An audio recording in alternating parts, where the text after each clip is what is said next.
हमारे आज के खास मेहमान का डॉक्टर मोहित शुक्ला, हिंदू धर्म गुरु, हमारे साथ जुड़ चुके हैं।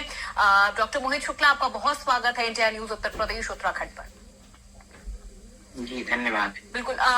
मोहित जी, सबसे पहले तो आपसे ये जानना चाहेंगे कि माघ पूर्णिमा का ऐसा क्या खास महत्व हो जाता है, ऐसी क्या विशेषता, ज्योतिषीय क्या विशेषता हो जाती है जिसको लेकर कहा जा रहा है कि कल का दिन बेहद खास होगा अमृत स्नान के लिए। देखिए, माघ मास की जो पूर्णिमा होती है इसको माघी पूर्णिमा भी कहते हैं जी।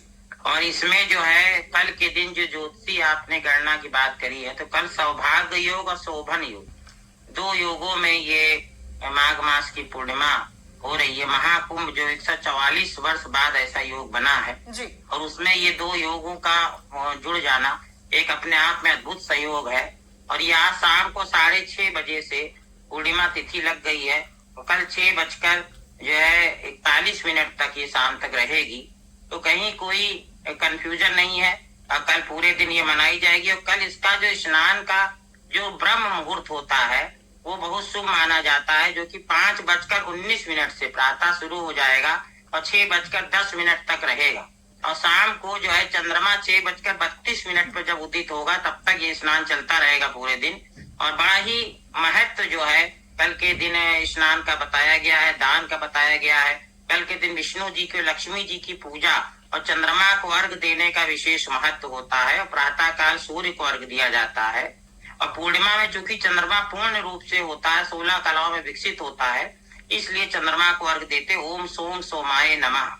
ये जो मंत्र है ओम सोम सोमाय से चंद्रमा को, ओम घृणी सूर्याय नमः, ये जो है सूर्य को अर्घ देने का मंत्र है। और इसी प्रकार ओम विष्णवे नमः, ओम सत्यनारायणाय नमः, ओम परमात्मने नमः, ओम परमेश्वराय नमः, ये सब हरि विष्णु के मंत्र है। ओम नमो भगवते वासुदेवाय, ये भी श्री हरि विष्णु को बहुत प्रिय मंत्र है जो विष्णु महापुराण में बताया गया है। और इसी प्रकार से माँ लक्ष्मी की आराधना के लिए ओम श्री महालक्ष्मये नमः, इस मंत्र से माँ लक्ष्मी की आराधना की जाती। बहुत से लोग अपने पितरों को स्मरण करने के लिए पिंडदान इत्यादि भी करते हैं। तो इस प्रकार से कल का जो दिन है वो बहुत महत्वपूर्ण होता है।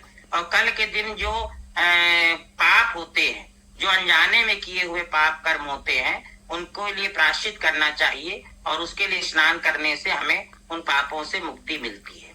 अब इसमें एक कंफ्यूजन रहता है, कई बार लोग कहते हैं कि पाप जो है गंगा में नहाने से कैसे धुलेंगे। तो उसको मैं स्पष्ट कर दूं कि देखिए, पाप दो प्रकार के होते हैं। एक वो होते हैं जो जानबूझ के किए जाते हैं और एक होता है जो धोखे से हो जाते हैं। हमने किसी जीव को नहीं मारा, मगर अचानक से कोई चींटी या कीड़ा हमारे पैर के नीचे आ गया, हम तो जा रहे थे, उस उद्देश्य से हमने उसको नहीं मारा, तो अनजाने में जो पाप हो गया। और हमारे सनातन इतना महान धर्म है कि इसमें अनजाने में किया हुआ पाप को भी पाप मानती है, तो इसलिए उसकी क्षमा होती है स्नान, गंगा में स्नान करने से और संगम में स्नान करने से। किंतु जो जानबूझ के पाप किए जाते हैं, जैसे गंगा पुत्र भीष्म का मैं उदाहरण महाभारत में देता हूँ कि जिन्होंने एक भगवान जब सूली पे वो लेटे हुए थे, बड़ी पीड़ा वेदना हुई, तो भगवान कृष्ण से कहा, हे प्रभु इतनी वेदना क्यों हो रही है, मैं 100 जन्मों तक हुआ है, ऐसा पाप मैंने नहीं किया। तब भगवान कृष्ण कहते हैं, पितामह 101वें जन्म में आपने एक सर्प को उठा के झाड़ियों पे फेंक दिया था और उसके शरीर में कांटे चुभे थे, तड़प तड़प के मरा था, तो वो पीड़ा आपको हो रही है। तो गंगा माता अपने पुत्र गंगा पुत्र भीष्म के भी पाप का फल नष्ट नहीं कर पाती हैं, जो उन्होंने जान के सांप को फेंका था। तो इसलिए जो अपराध लोग जानबूझकर करते हैं, उसके लिए भगवान कृष्ण भगवत गीता में कहते हैं, अवश्य में भुक्तव्यम कर्म शुभ अशुभ फलम, कि जो जानकर आपने पाप किया, राष्ट्र के साथ द्रोह किया या आपने भ्रष्टाचार जानबूझ के कर रहे हो, सोच रहे हो गंगा में नहाएंगे, संगम में नहाएंगे तो हमारा पाप क्षम्य होता है, भ्रष्टाचार करते रहे, उसकी क्षमा नहीं होगी। जो अनजाने में आपने कर दिया, आपने हाथ उठाया, किसी को धोखे से लग गया, इसके लिए अनायास मुंह से लोग निकालते सॉरी क्षमा करिएगा, तो वो क्षमा होता है प्रायश्चित करने से। तो उसके लिए ये मैं स्पष्ट कर दूं कि ये अनजाने में किए हुए पापों की क्षमा होती गंगा नहाने से, संगम में स्नान करने से। जानबूझकर किए गए पापों की क्षमा नहीं होती, क्योंकि उसका कर्मदंड अवश्य भोगना पड़ता है। जी बिल्कुल। मोहित जी, एक चीज और मैं समझना चाहूंगी, हम दिखा भी रहे हैं, बता भी रहे हैं कि कल का जो माघ पूर्णिमा के दिन जो अमृत स्नान होता है, कहा जाता है कि इस दिन देवी देवता खुद स्नान के लिए आते हैं। इस पे क्या आपकी प्रतिक्रिया है और इस पे क्या आपकी राय है? देखिए, जो हमारे शास्त्रों में बताया गया है कि दो प्रकार के देवता होते, एक जड़ देवता होते, एक चेतन देवता होते।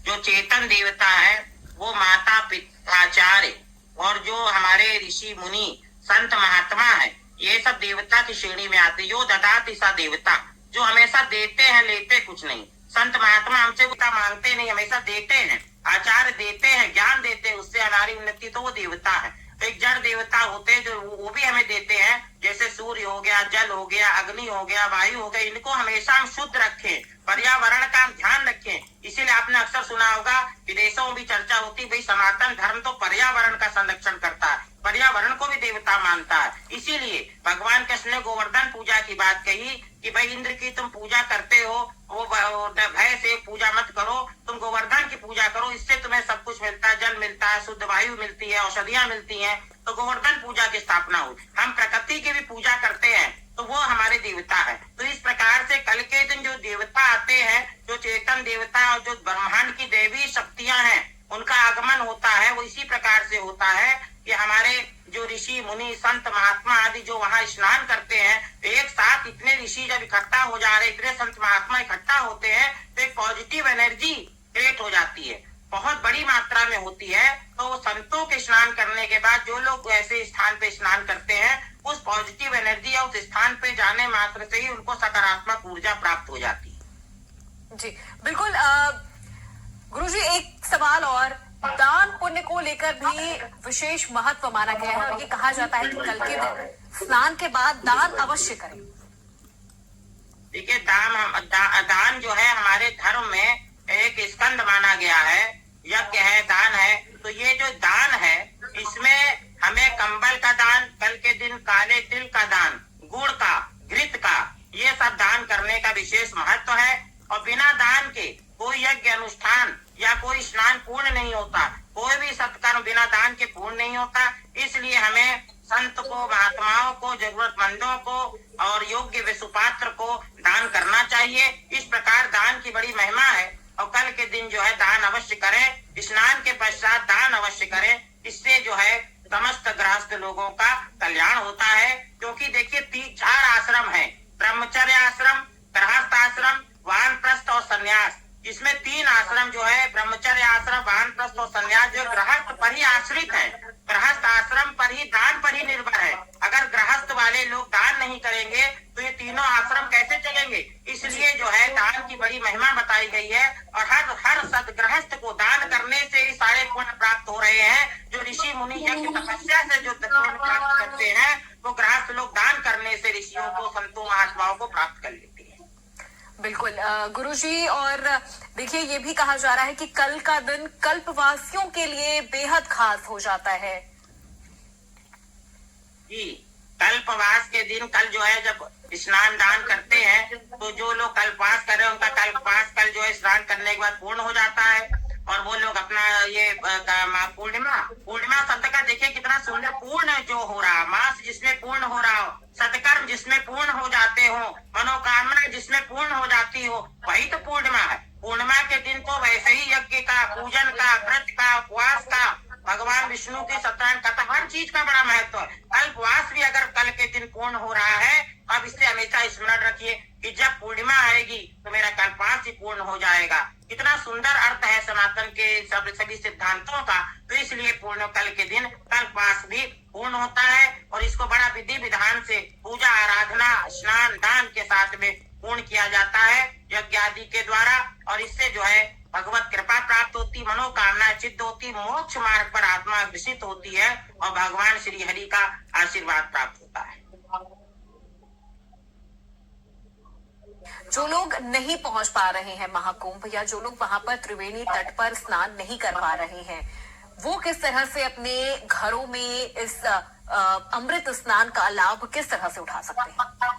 जी बिल्कुल उठा सकते हैं। और देखिए उसके लिए बहुत सुंदर विधान है कि किसी पात्र में पहले गंगा जल डाल लीजिए, या अगर कोई आपका परिचित संगम का जल दे गया हो तो आप उसको रखिए नहीं, कल के जल प्रयोग करिए और उस जल की कुछ बूंदे पात्र में डालिए और उसमें जल भर लीजिए। वो पूरा जल संगम का गंगा जल बन जाता है, जिसमें गंगा जल में जब जल मिलाते हैं तो पूरा जल गंगा जल बन जाता है और फिर उससे स्नान करिए। और मगर घर में ही आप जो है संगम तीर्थ के स्नान का फल प्राप्त कर लेंगे।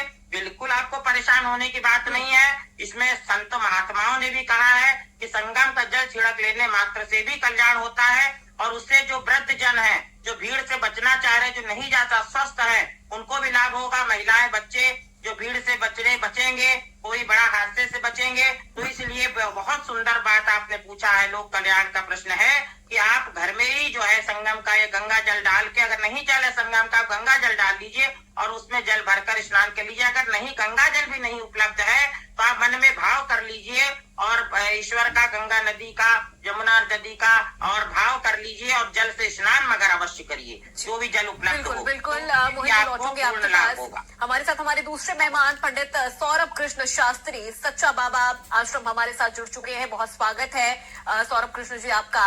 आपसे भी वही चीज सर मैं जानना चाहूंगी, क्योंकि देखिए कल माघ पूर्णिमा है और ये कहा जा रहा है कि कल के दिन का जो अमृत स्नान होगा और कल के दिन जितनी भीड़ प्रयागराज में आने वाली है, वो अब तक के तमाम अमृत स्नानों का रिकॉर्ड तोड़ने वाली है।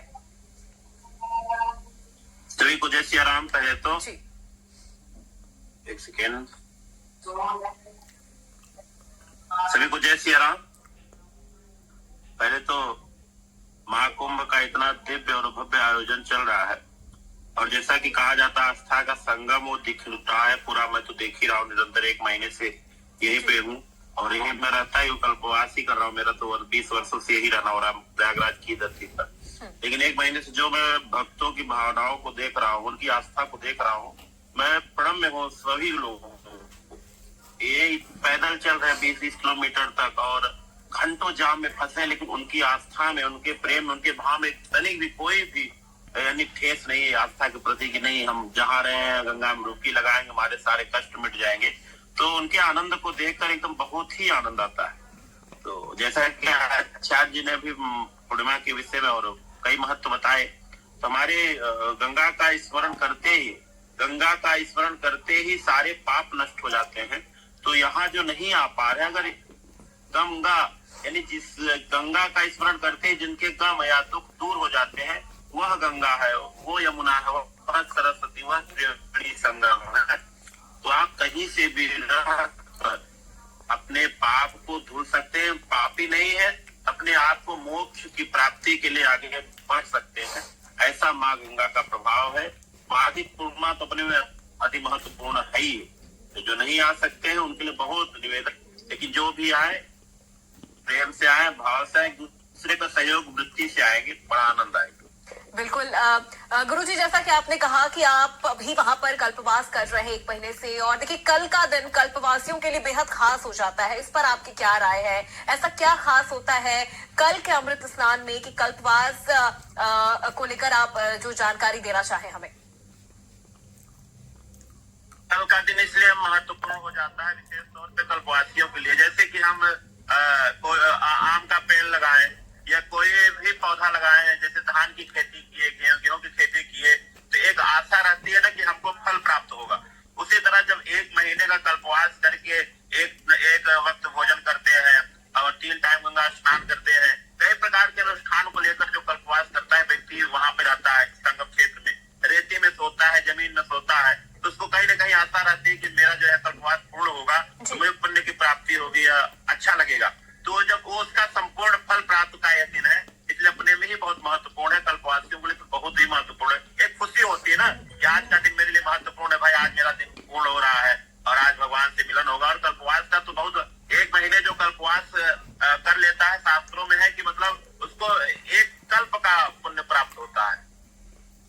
जी बिल्कुल। और एक चीज और आपसे समझना चाहूंगी गुरुजी, अखाड़ाओं की विदाई हो चुकी है वहां से, और कल जिस तरह से कल्पवासी भी वहां से चले जाएंगे, उसके बाद का आगे का जो प्रवास है, चाहे वो अखाड़ाओं की बात करें या कल्पवासियों की बात करें, तो आगे का उनका प्रवास कहाँ पर होता है?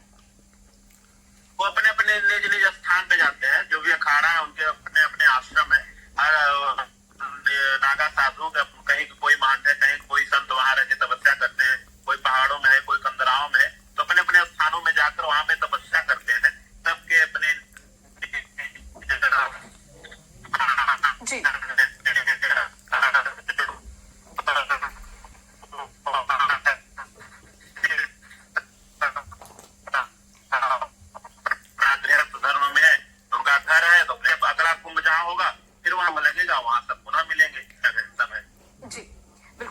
मोहित शुक्ला जी, आपसे समझना चाहेंगे, देखिए प्रयागराज में तो भक्त पहुंच ही रहे हैं देश से विदेश से, लेकिन प्रयागराज के बाद अभी दूसरा जो सबसे बड़ा क्षेत्र बना हुआ है वाराणसी, काशी, यहाँ आने वाले भक्त काशी जरूर जा रहे हैं। इसके बीच का क्या तर्क है? काशी जा रहे हैं, अयोध्या जा रहे हैं। देखिए, काशी जो है वो उसके विषय में जो शिव पुराण में बताया गया है कि काशी को भगवान शिव ने अपने त्रिशूल पर उठाए लेते हैं प्रलय काल में। जब प्रलय होती है तो भगवान शिव को काशी इतनी प्रिय है कि कहते हैं कि काशी को वो नष्ट नहीं होने देते।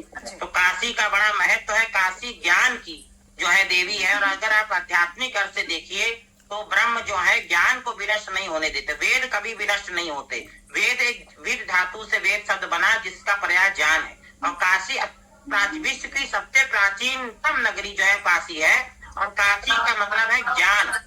जो वेद है, जो ज्ञान है, सृष्टि में महाप्रलय होने पर भी ज्ञान को परमात्मा हमेशा बचाए रखते हैं। और इसी बात को कहा गया कि काशी को जो है भगवान शिव त्रिशूल पे उठा लेते। तो काशी इसलिए जाते हैं कि काशी में, काशी विश्वनाथ, मैं भी जब जो है वहां गया महाकुंभ में, तो मैंने भी जो है काशी में विश्वनाथ जी का दर्शन किया और भगवान काल भैरव का दर्शन किया जो काशी के कोतवाल कहे जाते हैं। तो उनको भी प्रणाम किया, काशी विश्वनाथ को प्रणाम किया। तो इसलिए काशी जाने का विशेष महत्व है, इसलिए लोग काशी जाते हैं। वहां गंगा जी में स्नान करके और फिर जो है विश्वनाथ बाबा का दर्शन करने का बड़ा अद्भुत जो है पुण्य प्राप्त होता है। और 12 ज्योतिर्लिंग में से एक जो है काशी विश्वनाथ है, और ओम काशी विश्वनाथाय नमो नमः, और इस मंत्र से उनकी उपासना की जाती है। और अयोध्या लोग इसलिए जा रहे हैं क्योंकि अयोध्या देखिए हमारा भगवान राम की जो है वो जन्म स्थली है, और बहुत संघर्षों के बाद लाखों लोगों ने अपना बलिदान दिया है। और दक्षिण भारत से, विश्व से लोग जो महाकुंभ में आ रहे हैं तो वो सौभाग्य नहीं खोना चाहते। वो चाहते हैं अयोध्या जाके भगवान राम की जन्मस्थली पर भगवान राम का आशीर्वाद भी प्राप्त करें, क्योंकि बड़े संघर्षों के बाद अयोध्या में भव्य राम मंदिर बन के तैयार हुआ है। और इसलिए अयोध्या जो 9 द्वारों वाली अयोध्या है, और अयोध्या का भी बड़ा जो है आध्यात्मिक अर्थ है।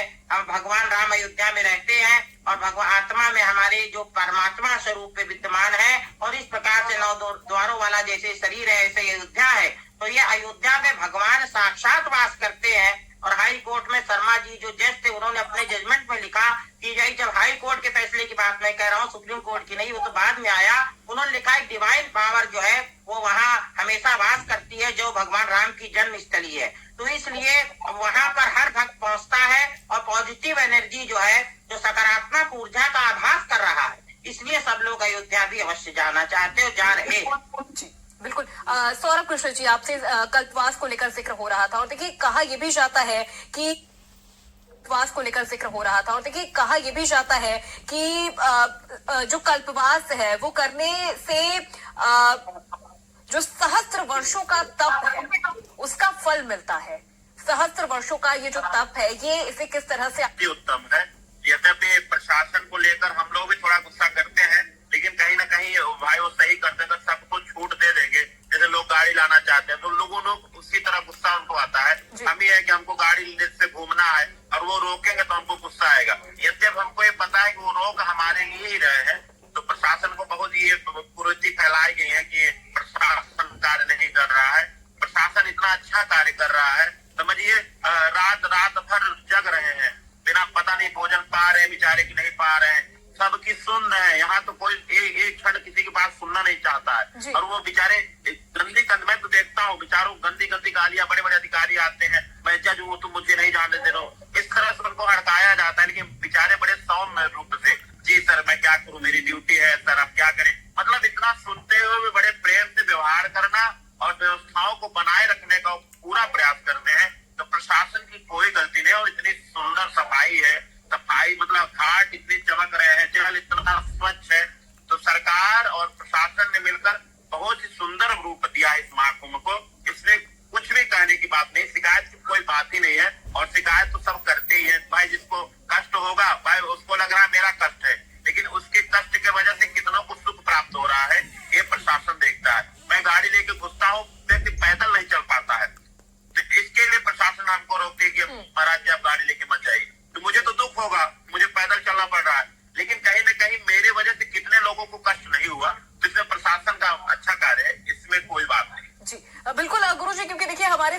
सहयोगियों ने जब वहां पे मौजूद भक्तों से बात की जो वहां पहुंच रहे हैं, उन लोगों का भी कहना है कि व्यवस्थाएं सही है, 19-20 छोटी मोटी जो परेशानियां हैं वो तो होती ही है। अगर हम बिना कष्ट किए तीर्थ कर लेंगे तो उसका फल फिर उस फल का कोई मतलब नहीं रह जाएगा। देखिए, भक्तों की भी ये भावना है जो ये बताती है कि हम अगर यहाँ पहुंचे हैं तो हम कष्ट करेंगे, लेकिन हम अपने गंतव्य तक पहुंचेंगे।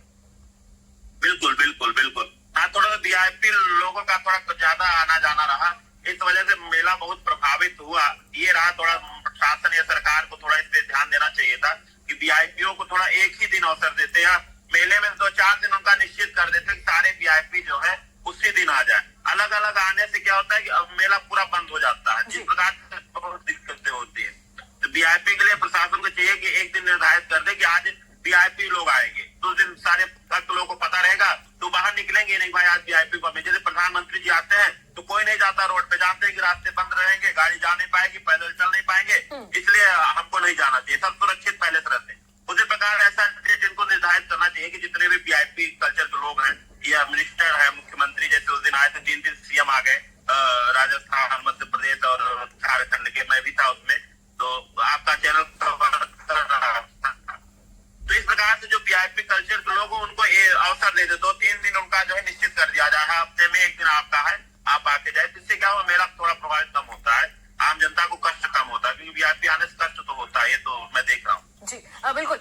मोहित शुक्ला जी, आपसे समझना चाहेंगे, क्योंकि देखिए हम जितने भक्तों को वहां देख रहे हैं, हमारे सहयोगियों ने भी तमाम रिपोर्ट्स तैयार की और हमने देखा कि जिस तरह से लोग जो वहां पहुंच रहे हैं, स्नान के बाद उनकी सारी थकान दूर हो जा रही है, उनके चेहरे पे किसी तरह का शिकन नजर नहीं आ रहा है, लोग बहुत आनंदित होकर वापस जा रहे हैं। तो ये चीजें बताती हैं कि जो श्रद्धा भाव है, उनकी उस श्रद्धा भाव के आगे किसी तरह की कोई परेशानी मायने नहीं रखती है। देखिए, श्रद्धा तो बहुत देखने को मिल रही थी, और जब मैं महाकुंभ में था, मैं 2 बार महाकुंभ गया, और जब मैंने दोनों बार देखा कि महाकुंभ से मैं काशी विश्वनाथ गया, काशी विश्वनाथ काल भैरव दर्शन करके फिर महाकुंभ गया, तो मैंने दोनों बार देखा कि कई किलोमीटर तक लोग पैदल चल रहे हैं और बड़े उत्साह से चल रहे। 15-15 किलोमीटर तक पहले गाड़ी बसें रोक दी जा रही थी, वहां से लोग पैदल चल रहे, और स्नान करके भी करने बाद फिर पैदल चले, बड़ी ऊर्जा, और बच्चे भी, बुजुर्ग भी, और पुरुष महिलाएं सभी लोग जो है बड़े ऊर्जा।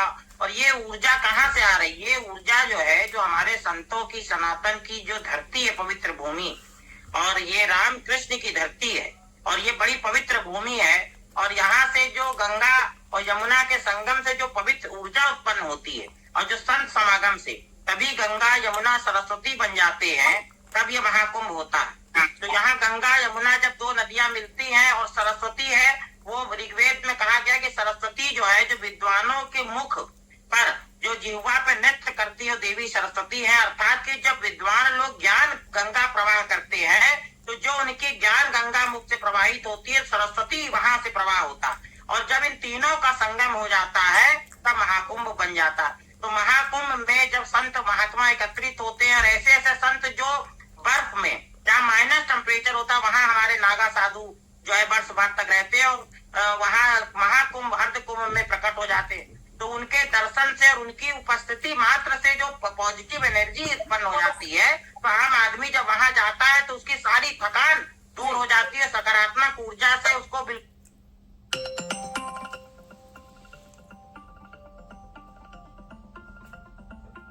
जो है, जो विद्वानों के मुख पर जो जिह्वा पे नृत्य करती है, देवी सरस्वती है। अर्थात कि जब विद्वान लोग ज्ञान गंगा प्रवाह करते हैं, तो जो उनकी ज्ञान गंगा मुख से प्रवाहित होती है, सरस्वती वहां से प्रवाह होता, और जब इन तीनों का संगम हो जाता है तब महाकुंभ बन जाता।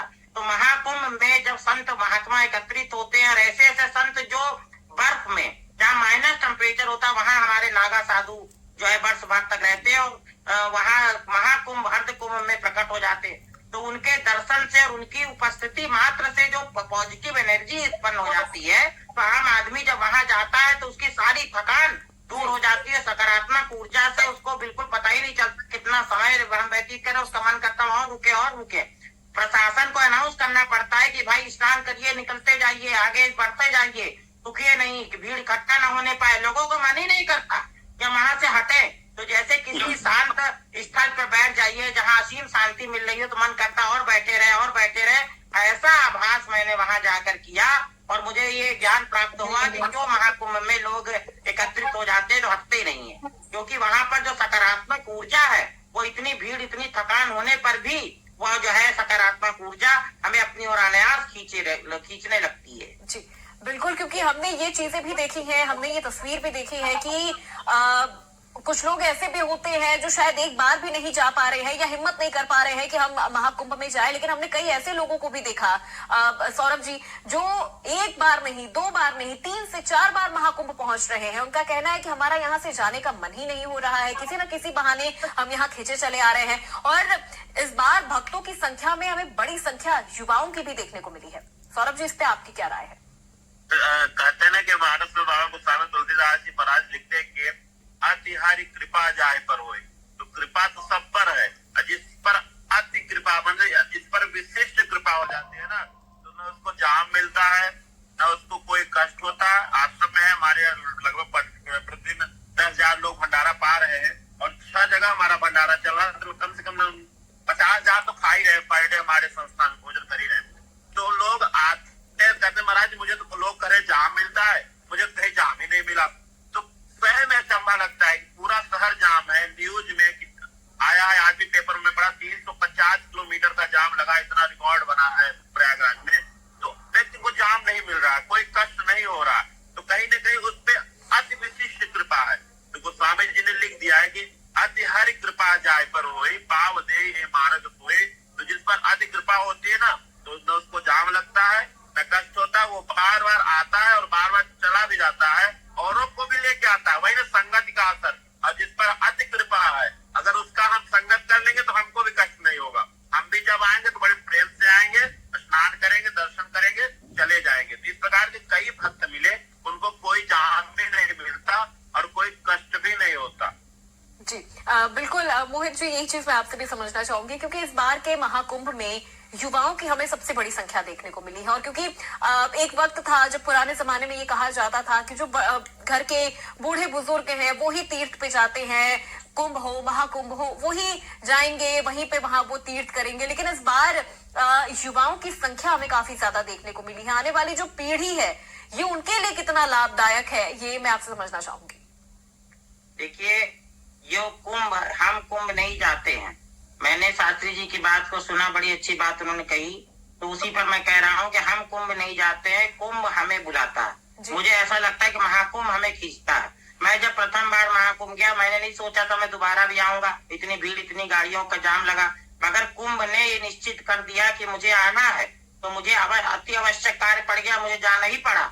तो ये महाकुंभ हमको खुद बुलाता है और हम चाह कर भी उसको मना नहीं कर पाते हैं। तो ये देवी शक्तियां वहां जो वास करती हैं, वो देवी शक्ति हमें अपनी ओर खींचती है। और युवाओं के लिए जो आपने प्रश्न किया है, बहुत अच्छा प्रश्न है कि देखिए, युवा शक्ति राष्ट्र शक्ति है और जो युवा है हमारे, उनमें एक आकस्मिक परिवर्तन आ रहा है। सनातन की ओर युवा का ध्यान जो है वो आकर्षित हुआ है और धर्म की ओर युवा जो है अग्रसित हो रहा है। ये मैं देख रहा हूँ कि सनातन का जो एक समय चक्र होता है, ज्योतिष शास्त्र देखिए तो वो समय अब सनातन का निश्चित हो गया। सनातन ये निश्चित करता है दिल्ली की गद्दी पे कौन बैठेगा, उत्तर प्रदेश की गद्दी पे कौन बैठेगा। और आप देखिए कि इस समय हमारे संत महात्मा ही सरकार संभाल रहे हैं। योगी जी भी एक संत है, महात्मा है, सन्यासी है। तो ये सनातन का परचम लहराने का समय है। अब क्या बूढ़ा क्या जवान, हर व्यक्ति युवा है और हर कोई सनातन से आकर्षित है। और यहीं पे राम आदर्श नजर आया है, यहीं पे कृष्ण ने गीता का गीत गाया है, यहीं पे अर्जुन के लगे भाइयों के लगे मेले हैं, इसी की गोद में अर्जुन जो है भीम खेले हैं। तो ये हमारी भारत की पावन भूमि है और समाज भारत जो है विश्व गुरु बनने की ओर अग्रसित हो रहा है। आज आप देखिए देश में चाहे युवा हो, बच्चे हो, हर कोई गायत्री मंत्र, हर कोई महामृत्युंजय मंत्र बच्चे सुना रहे हैं। नित्य नए नए ऐसे बच्चे जो है रोज याद कर रहे हैं, नए नए मंत्र याद कर रहे हैं, श्लोक याद कर रहे हैं। ऐसी प्रतियोगिताएं विद्यालयों में हो रही हैं जहाँ लोग श्लोक सुना रहे बच्चे। तो ये एक परिवर्तन जो है देश के अंदर दिखाई पड़ रहा है। और पूरा विश्व देखिए, आज महाकुंभ जो इस बार लगा है तो पूरे विश्व का ध्यान हुआ और विश्व का सबसे बड़ा मेला घोषित हुआ है महाकुंभ। तो इस प्रकार सनातन जो है वो फिर से परचम ओम की ध्वजा लहरा रही है। वो दिन दूर नहीं जब पूरे विश्व में जो ओम का भगवा झंडा लहराएगा और सब एक ओम के झंडे के नीचे पूरा विश्व आ जाएगा। बिल्कुल सौरभ जी, क्योंकि देखिए देश के कोने कोने से भक्त पहुंच रहे हैं, विदेशों में भी महाकुंभ की विशेष तौर पर चर्चा है, अंतर्राष्ट्रीय स्तर पर भी महाकुंभ को लेकर एक विशेष चर्चा है, सनातन को लेकर एक खास महत्व देखने को मिल रहा है और विदेशों से भी बड़ी संख्या में भक्त यहां पहुंच रहे हैं। न सिर्फ पहुंच रहे हैं बल्कि कल्पवास भी कर रहे हैं।